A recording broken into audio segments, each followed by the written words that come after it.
अस्सलामु अलैकुम वरहमतुल्लाहि वबरकातुहू। अज़ीज़ान मोहतरम, जिस तरह से हम आपको इस्लामी जगत के बहुत बड़े आलिम मौलाना सैयद अबुल आला मौदूदी रहमतुल्लाह अलैह के खुतबात एक ईमान की हकीकत के हिस्सों को आपके सामने पेश कर रहे हैं, आज 5वें हिस्से की बारी है। समाअत फरमाइए। मुसलमान और काफिर का असली फ़र्क। मुसलमान और काफिर में फ़र्क क्यों? मुसलमान भाइयों, हर मुसलमान अपने नज़दीक ये समझता है, और आप भी ज़रूर ऐसा ही समझते होंगे, कि मुसलमान का दर्जा काफिर से ऊंचा है। मुसलमान को खुदा पसंद करता है और काफिर को नापसंद करता है। मुसलमान खुदा के यहाँ बख्शा जाएगा और काफिर की बख्शिश ना होगी। मुसलमान जन्नत में जाएगा और काफिर दोज़ख में जाएगा। आज मैं चाहता हूँ कि आप इस पर गौर करें कि मुसलमान और काफिर में इतना बड़ा फ़र्क आखिर क्यों होता है। काफिर भी आदम की औलाद है और आप भी आदम की औलाद है। कुफ्र करने वाला, इनकार करने वाला, सच्चाई को छिपाने वाला, नाशुक्रा, वे लोग जो उन सच्चाइयों को मानने और स्वीकार करने से इनकार करते हैं जिनकी शिक्षा ईश्वर के पैगंबर ने दी है। काफिर शब्द ग्रामर के पहलू से गुणवाचक संज्ञा है। ये अपमान बोधक तौहीन आमेज शब्द नहीं है।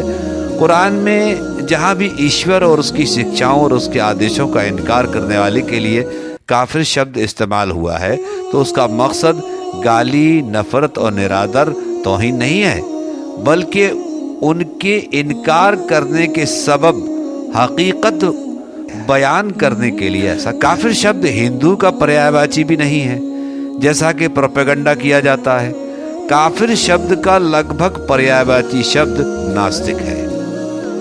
इस्लाम की नज़र में किसी व्यक्ति के सिर्फ इस इनकार के कारण ना तो उसे इस दुनिया में कोई सज़ा दी जा सकती है, और ना किसी इंसानी हक और अधिकार से उसे महरूम रखा जा सकता है। वह सांसारिक मामलों में समान अधिकार रखता है।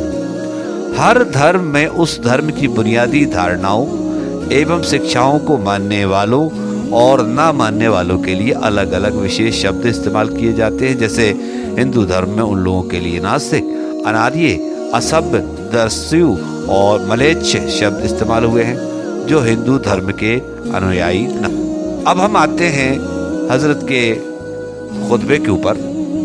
ये हमने काफिर शब्द की व्याख्या जो हमारे इस किताब के प्रकाशक हैं उनके मुताबिक कर दी। हजरत फरमाते हैं कि काफिर भी ऐसा ही इंसान है जैसे आप हैं। वह भी आपके ही जैसे हाथ, पाँव, आँख और कान रखता है। वह भी इसी हवा में सांस लेता है, यही पानी पीता है, इसी ज़मीन पर बसता है, यही पैदावार खाता है, इसी तरह पैदा होता है और इसी तरह मरता है। उसी खुदा ने उसको भी पैदा किया है जिसने आपको पैदा किया है। फिर आखिर क्यों उसका दर्जा नीचा है और आपका ऊंचा है? आपको जन्नत क्यों मिलेगी और वह दोज़ख में क्यों डाला जाएगा? क्या सिर्फ नाम का फर्क है? ये बात जरा सोचने की है। आदमी और आदमी में इतना बड़ा फर्क सिर्फ इतनी सी बात से तो नहीं हो सकता कि आप अब्दुल्ला, अब्दुल रहमान और ऐसे ही दूसरे नामों से पुकारे जाते हैं, और वह दीन दयाल, करतार सिंह, रॉबर्टसन जैसे नामों से पुकारा जाता है। या आप खतना कराते हैं और वह नहीं कराता, या आप गोश्त खाते हैं और वह नहीं खाता।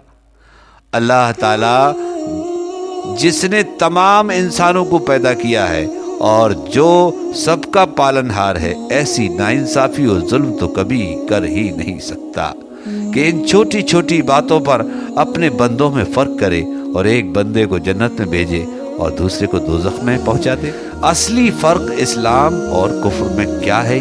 जब ये बात नहीं है तो फिर सोचिए कि दोनों में असली फर्क क्या है। इसका जवाब सिर्फ एक है, और वह ये है कि दोनों में असली फर्क इस्लाम और कुफ्र की वजह से होता है। इस्लाम के मानी खुदा की फरमाबरदारी के हैं और कुफ्र के मानी खुदा की नाफरमानी के हैं। मुसलमान और काफिर दोनों इंसान हैं, दोनों खुदा के बंदे हैं, मगर एक इंसान इसलिए बड़ाई वाला और अफजल हो जाता है कि वह अपने मालिक को पहचानता है, उसके हुक्म की पैरवी करता है और उसकी नाफरमानी के अंजाम से डरता है, اور دوسرا انسان اس لیے اونچے درجے سے گر جاتا ہے کہ وہ اپنے مالک کو نہیں پہچانتا